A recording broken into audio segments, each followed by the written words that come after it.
దేవుడు ఏ ఏ విషయాల్లో మనల్ని పరీక్షిస్తాడు, పరిశోధిస్తాడు.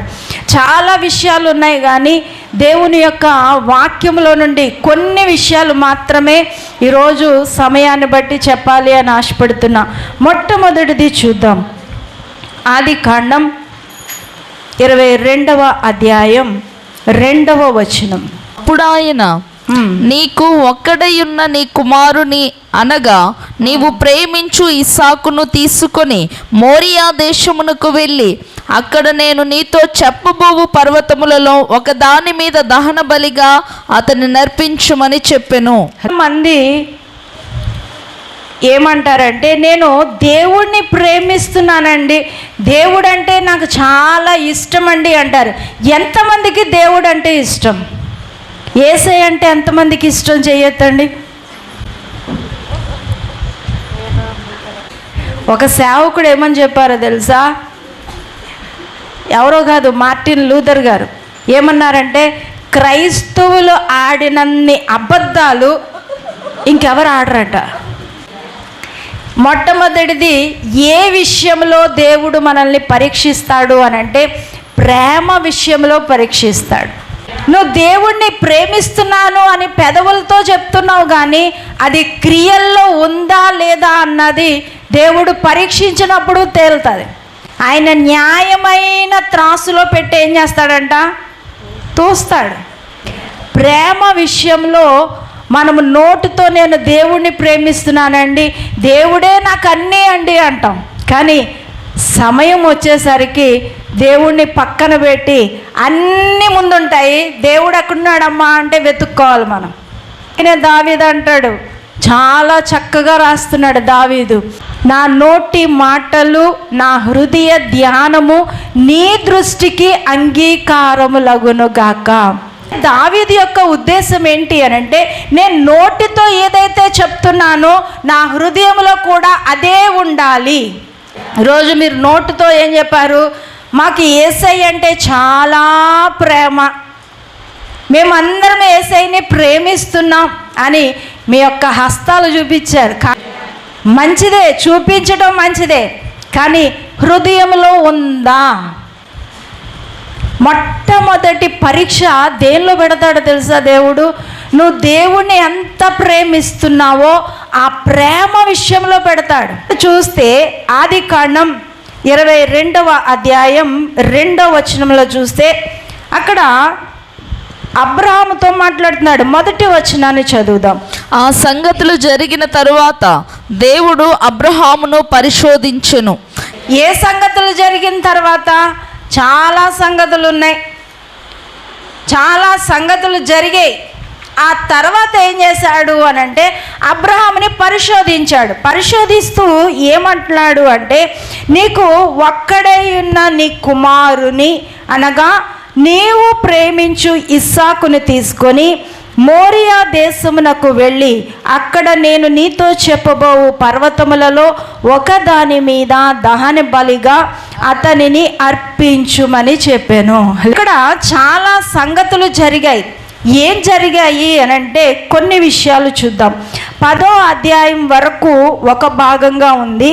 అయితే 11వ అధ్యాయంలోకి వచ్చేసరికి భాషలు తారుమారైపోయినాయి. దేవుని దృష్టి ఒక వ్యక్తి మీద కేంద్రీకరింపబడతా ఉంది. ఆ వ్యక్తి ఎవరు అనంటే అబ్రహాము. దేవుడు చేసినటువంటి వాగ్దానం నెరవేర్చబడాలి అనంటే ఆయనకి ఒక వ్యక్తి కావాలి, ఒక కుటుంబం కావాలి, ఒక జాతి కావాలి. అది ఎవరు అని దేవుడు వెతుకుతా ఉంటే ఎవరు కనిపించారంట దేవుని దృష్టికి? అబ్రహాము కనబడ్డాడు. దేవుడు అబ్రహాముని ఊరు అనే దేశంలో నుండి పిలిచాడు. నేను నిన్ను దీవిస్తాను, నీలో నుండి రాజులు వస్తారు అని చెప్పాడు. అయితే ఒకరోజు అబ్రహాము చాలా దుఃఖముతో తన హృదయంలో ఉన్న బాధను పలుకుతా ఉన్నాడు. ఏమంటున్నాడు అని అంటే, నన్ను దేవుడు ఎంత దీవిస్తే ఏంటి, నా ఆస్తి అంతా ఎవరికి వెళ్ళిపోద్ది? నా పెద్ద దాసుడికి వెళ్ళిపోద్ది. ఎందుకు అనంటే నాకు ఎవరు లేరు, సంతానం లేదు, దాన్ని అనుభవించటానికి ఎవరు లేరు, పిల్లలు లేరు, నా పెద్ద దాసుడికే అన్నీ ఎలియాజర్కే వెళ్ళిపోతాయి అని తన హృదయంలో నుండి బాధను వ్యక్తపరుస్తూ ఉంటే దేవుడు అబ్రహాముని పిలిచి తన చెయ్యి పట్టుకొని బయటకు తీసుకొచ్చి ఏం చూపిస్తున్నాడంటే, చూడు అబ్రహాము, పైకి చూడు, ఆకాశంలో చూడు, ఏం కనబడుతున్నాయి, ఏం కనిపిస్తున్నాయి, నక్షత్రాలు కనబడుతున్నాయి, నక్షత్రాల్లాగా నీ యొక్క సంతానాన్ని నేను దీవిస్తా. సముద్రం దగ్గర లాక్కెళ్ళి చూపించి ఇసుక రేణువులు చూపించి అంటున్నాడు, ఈ ఇసుక రేణువులంత విస్తారంగా నీకు సంతానం ఇస్తాను చెప్పినప్పుడు దేవుడు అలాగ అబ్రహాముని బయటికి తీసుకొచ్చి వాగ్దానం చేసినప్పుడు అబ్రహాము యొక్క వయసు ఎంత అంటే 75 సంవత్సరాలు. సారా వయసు ఎంత ఏమోనండి, ఆవిడ డేట్ ఆఫ్ బర్త్ మాకు తెలియదు అంటారా, 65 సంవత్సరాలు. ఇద్దరికి మధ్యలో గ్యాప్ ఎంత అంటే 10 సంవత్సరాలు. 75 సంవత్సరాలు ఉన్నప్పుడు దేవుడు వాగ్దానం చేశాడు, నీకు ఆకాశ నక్షత్రాలంతా, ఇసుక రేణువులంతా విస్తారంగా ఏం చేస్తాడంట, సంతానాన్ని అనుగ్రహిస్తాను అన్నాడు. కానీ సంవత్సరాలు గతించిపోతున్నాయి, పిల్లలు లేరు. ఆలోచిస్తూ ఉన్నాడు అబ్రహాము, ఇంకా పిల్లలు కలగట్లేదు. దాదాపు 25 సంవత్సరాలు వెయిట్ చేశాడంట. ఎంత బాధగా ఉంటుంది చెప్పండి. 1 సంవత్సరం వెయిట్ చేస్తేనే కోపం వచ్చేస్తుంది. దేవుడు వాగ్దానం చేశాడు, ఏదండి తప్పెవరిదో అన్నట్టు చూపిస్తాం కదా. ఏది దేవుడు వాగ్దానం చేశాడు, నువ్వేగా ప్రవచనం చెప్పావు, వచ్చే సంవత్సరం నీకు పిల్లలు కలుగుతారన్నావు, వచ్చే సంవత్సరం నీకు ఉద్యోగం వస్తుందని చెప్పావు. ఏది పక్క సంవత్సరానికే మనం ఏమైపోతున్నాం, కలవరం చెందుతూ ఉన్నాం. దాదాపు 25 సంవత్సరాలు. అప్పుడు అబ్రహాముకి ఎంత వయసు వచ్చింది అని అంటే 100 సంవత్సరాల వయసు. సారాకి ఎంత అంటే 90 సంవత్సరాలు. ఆమె యొక్క శరీరం ఏమైపోయిందంట, మృతతుల్యమైపోయింది. ఇద్దరి శరీరం దేనికి పనికిరాని శరీరంగా మారిపోయింది. చాలా వేదన చెందుతూ ఉంటే ఆ దేవుడు ఏం చేశాడంటే సారాను దర్శించాడు, ఆమెకి ఒక కుమారుని ఇచ్చాడు. ఆ కుమారుడి పేరు ఏంటి అంటే ఇస్సాకు. నవ్వు అని పేరు పెట్టుకున్నారు. సారా గారికి ఎంత వయసు, 90 సంవత్సరాలు. దాదాపు 25 సంవత్సరాలు, 25 సంవత్సరాలు వెయిట్ చేశారు దేవుని వాగ్దానం కోసం. వెయిట్ చేస్తే లేక ఒక కుమారుడు పుట్టాడంట. ఇవన్నీ జరిగిన తర్వాత ఇక్కడ ఏముంది, ఈ సంగతులు జరిగిన తర్వాత అని రాయబడ్డది కదా. ఏ సంగతులు అని అంటే పిల్లలు లేకుండా 25 సంవత్సరాలు కష్టపడ్డారు వాళ్ళు. అందరితో మాటలు పడుతూ ఉన్నారు. దేవుడు వాగ్దానం చేశాడే, కానీ ఆ వాగ్దానం మా జీవితంలో నెరవేర్చబడట్లేదే అని చాలా వేదన చెందుతూ ఉన్నారు. చాలా ఆస్తి ఉంది, ఆస్తి చాలా దేవుడు ఇచ్చాడు, అన్ని విషయాల్లో దేవుడు అబ్రహాముని ఆశీర్వదించాడంట. కానీ ఒక్కటి ఏం చేశాడు, పక్కన పెట్టాడు. ఒక్కదాని కోసం ఎంత కాలం వెయిట్ చేశారంటే 25 సంవత్సరాలు వెయిట్ చేశారు. ఇప్పుడు లేక ఒక బిడ్డ పుడితే ఇప్పుడు ఏమంటున్నాడు, ఆ సంగతులు జరిగిన తర్వాత అంటే కుమారుడు పుట్టిన తర్వాత ఏమంటున్నాడు, నీకు ఒక్కడై ఉన్న కుమారుని అనగా నీవు బహుగా ప్రేమిస్తున్న కుమారుణ్ణి తీసుకొని ఏం చేయాలంట, మోరియా దేశమునకు వెళ్ళి అక్కడ నేను నీతో చెప్పబో పర్వతానికి తీసుకెళ్ళి అక్కడ నాకు దహన బలిగా అర్పించు. ఎంత వేదన ఉంటుంది చెప్పండి. ఇది ప్రేమకి పరీక్ష అంటే ఇది.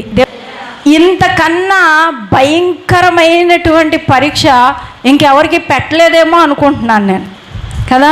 బైబిల్ గ్రంథంలో చూస్తే అబ్రహాము విషయంలో దేవుడు ప్రేమ విషయంలో ఎంత పరీక్ష పెట్టాడో చూడండి. అంటే అబ్రహాము నన్ను ప్రేమిస్తున్నాడా లేదా అని తెలుసుకోవడం కోసం ఒక టెస్ట్ పెట్టాడు. ఏ టెస్ట్ అంటే ప్రేమ అనే విషయంలో పరీక్ష పెడుతున్నాడంట. విచిత్రం ఏంటి అని అంటే అబ్రహాం యొక్క కుటుంబంలో 318 మంది పనివారు ఉన్నారు. ఇప్పుడు దేవుడు ఏమంటున్నాడు, ఆ పని వాళ్ళు ఎవరినన్నా పంపించి ఇస్సాకుని తీసుకెళ్ళి బలి అర్పించు అన్నాడా? ఏం చేయాలంట? నువ్వే తీసుకొచ్చి బలి అర్పించు. ఎంత బాధగా ఉంటుంది. ఏ చేతులతో అయితే ఇస్సాకుని ఎత్తుకున్నాడో, ఏ చేతులతో అయితే లాలించాడో, ఎంత ప్రేమ చూపించాడో అదే చేతులతో ఏం చేయమంటున్నాడు? దహన బలిగా అర్పించు. ఎంత వేదన ఉంటుంది. మీరైతే చేస్తారా?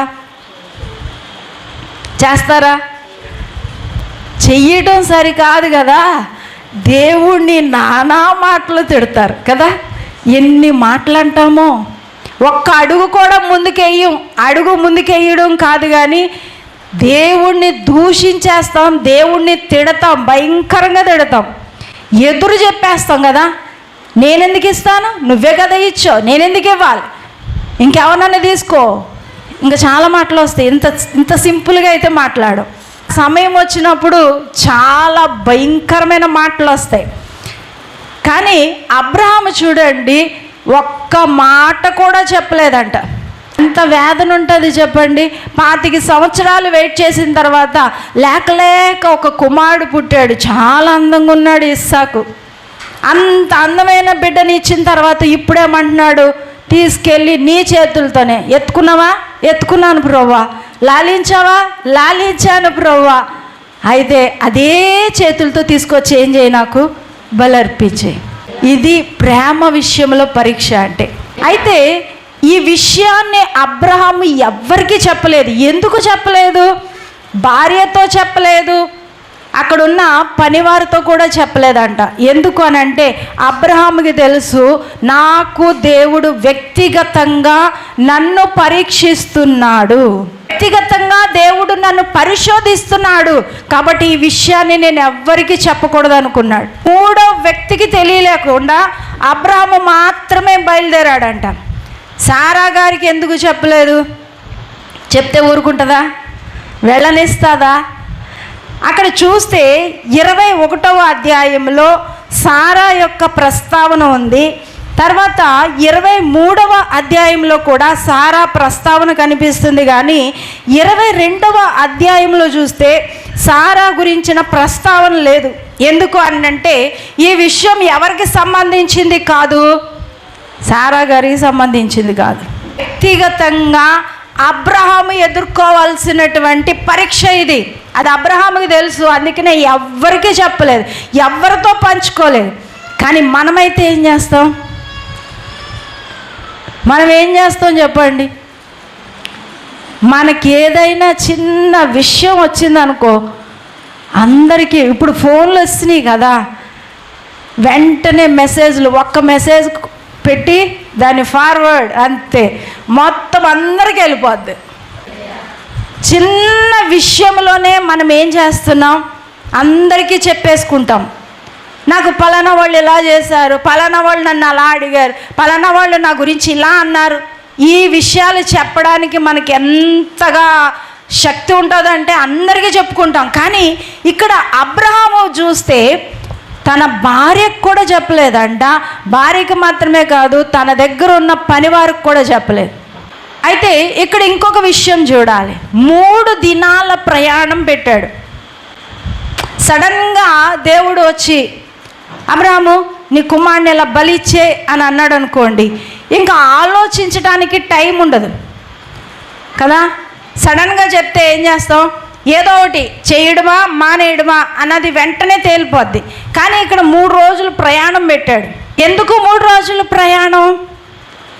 ఎందుకు అని అంటే ఒక్కరోజు ప్రయాణం అయిపోయిన తర్వాత అబ్రహాము యొక్క మనస్సు మార్చుకొని వెనక్కి వెళ్ళిపోతాడేమో చూద్దామని పరీక్షించడం కోసం ఏం చేశాడు? 3 రోజులు ప్రయాణం అంత దూరం పెట్టాడు. అబ్రహాం వెనక్కి వెళ్ళలేదు. 3 రోజుల ప్రయాణం కూడా అబ్రహాము ఒక్కడే అలా ప్రయాణం చేసుకుంటూ వెళ్తున్నాడు. పనోళ్ళు అడుగుతూ ఉంటే దేవుడు చూసుకుంటాడు అన్నారు. కొంత దూరం వెళ్ళిన తర్వాత వీళ్లతో నాకు కొంచెం ఇబ్బంది కలుగుతుందేమో అనే ఉద్దేశంతో ఏం చేశాడు? వాళ్ళని కొంచెం దూరంలో ఆపేశాడు. తర్వాత కుమారుడిని తీసుకొని వెళ్తూ ఉంటే కుమారుడికి అనుమానం వచ్చింది. తండ్రి అన్నీ ఉన్నాయి, కానీ అసలైన బలి పశువు లేదేంటి తండ్రి అని అడిగితే, యెహోవాయే చూసుకుంటాడు, యెహోవా సమకూర్చుకుంటాడు, ఆయనే చూసుకుంటాడు, పద అన్నాడు. ఎంత బాధ ఉంటుంది చెప్పండి. అబ్రహాముకి తెలుసు, నేను ఇక్కడ బయలుదేరిన దగ్గర నుండి నేను ఆ మోరియా పర్వతానికి వెళ్ళే వరకు నా కుమారుడు నన్ను అడుగుతాడు అన్న విషయం తెలుసు. అయినా కానీ దేవుణ్ణి ప్రేమిస్తున్నాడు కాబట్టి ఏం చేశాడు అని అంటే, కుమారుడిని తీసుకొని అక్కడికి వెళ్ళిపోయాడు. పైన పర్వతం మీదకి వెళ్ళిన తర్వాత కుమారుడిని కట్టెల మీద పేర్చి తాడుతో కట్టేస్తూ ఉంటే కుమారుడు అడుగుంటాడు కదా, మరలా అడుగుతాడు కదా, ఏంటి నన్ను కడుతున్నావేంటి, నేనేనా ఆ బలి పశువుని అని ఎంత బాధపడాలి. అదే మన పిల్లలైతే ఏం చేస్తారు చెప్పండి, కాలుతో ఒక్క తన్ను దాన్ని ఇక్కడ దాకా తీసుకొచ్చి, బలి పశువు ఎవరు అని అంటే యెహోవా చూసుకుంటాడు అంటావా, ఇక్కడికి వచ్చాక నన్ను తాళ్ళతో కట్టేస్తావా, ఎంత దమ్ము, నేను పారిపోలేను అనుకున్నావా అని చెప్పి ఏం చేస్తారు చెప్పండి, మనల్ని ఒక్క తన్ని వదిలించుకొని పారిపోతారు. స్కూల్కి పంపించటానికి మనం ఎన్ని తిప్పలు పడ్డాం. ఎందుకు చెప్తున్నాను అని అంటే, మనము వాళ్ళకి ఇష్టం లేని పని చిన్నది చేయటానికే మనల్ని ఎంత బాధిస్తారో. వాళ్ళకి ఇష్టం లేనిది పెట్టాలనుకున్నాం అనుకోండి, ఒకవేళ ఇంజక్షన్ అంటే వాళ్ళకి భయం, మనం ఇంజక్షన్ చేయించాలంటే ఎన్ని తంటాలు పడాలి చెప్పండి. మనల్ని ఎంత కొడతారు వాళ్ళు, ఆ కోపం అంతా ఎవరి మీద చూపిస్తారు చెప్పండి. ఇంజక్షన్ చేయిస్తే చితక బాధేస్తారు. కానీ ఇక్కడ ఇస్సాకు కూడా అబ్రహాము మాటకి ఎదురు చెప్పలేదంట. ఎంత గొప్పవాడు చూడండి ఇస్సాకు. తీరా పడుకోబెట్టిన తర్వాత ఏమైంది అని అంటే, కత్తి పట్టుకొని పైకెత్తాడంట. ఎత్తగానే పరలోకంలో నుండి ఒక స్వరం వినబడుతుంది, అబ్రహామా ఆగు, ఇంకా చాలు, నేను ఇంతవరకు టెస్ట్ చేశాను, నేను పెట్టిన ప్రేమ విషయంలో నువ్వేమయ్యావో తెలుసా, గెలిచావు అబ్రహాం, వెనుతిరగలేదు, నువ్వు నన్ను ఎంత ప్రేమిస్తున్నావో నాకు అర్థమైంది. ఎందుకు దేవుడు ప్రేమ విషయంలోనే అబ్రహాముకి పరీక్ష పెట్టాడు అని అంటే, అబ్రహాము 25 సంవత్సరాలు వెయిట్ చేసిన తర్వాత ప్రతిరోజు దేవుడి దగ్గరికి వెళ్ళి మాట్లాడడం, దేవుని వెనకాల తిరగడం అలవాటుగా మారిపోయింది అబ్రహాంకి. ఎప్పుడైతే కుమారుడు పుట్టాడో మెల్లమెల్లగా ఏమవుతుంది అని అంటే, దేవుడి మీద ఉన్న ప్రేమ ఎవరి మీదకి వెళ్ళిపోతుంది, ఇప్పుడు కుమారుడు మీదకి వెళ్తుంది. అందుకనే దేవుడు ఏం చేశాడంటే, కుమారుడును నువ్వు ఎక్కువ ప్రేమిస్తున్నావు, నా మీద నీకు ప్రేమ తగ్గిపోతుంది, కాబట్టి ఇప్పుడు నేనేం చేయాలి అని అంటే ప్రేమ విషయంలో నీకు పరీక్ష పెట్టాలి అనుకున్నాడు. ఆ విషయం ఎవరికి అర్థమైంది, ఎప్పుడైతే దేవుడు అబ్రహాముని పిలిచి నీ ఒక్కడే ఉన్న కుమారుని నీవు ప్రేమించు ఇస్సాకుని, ఎందుకు ఆ మాట మెన్షన్ చేశాడు? అబ్రహాము ఎవరిని ఇప్పుడు ఎక్కువ ప్రేమిస్తున్నాడు, దేవుడి కన్నా ఇస్సాకుని ప్రేమిస్తున్నాడు. అందుకనే దేవుడు అన్నాడు, నువ్వు ఎక్కువగా ప్రేమిస్తున్న నీ కుమారుని నాకు దహన బలిగా అర్పించు అనగానే అబ్రహాము గుండెల్లో రాయిపడింది. ఏ విషయం తెలుసా, కొడుకుని ఇమ్మన్నందుకు కాదు, నేను దేవుని కన్నా నా కుమారుని ఎక్కువగా ప్రేమిస్తున్నాను. ఆ విషయం నాకు తెలుసు, ఎవరికి తెలుసు, దేవుడికి అర్థమైపోయింది. అందుకోసమే అబ్రహాము అలా నలిగిపోతా ఉన్నాడు.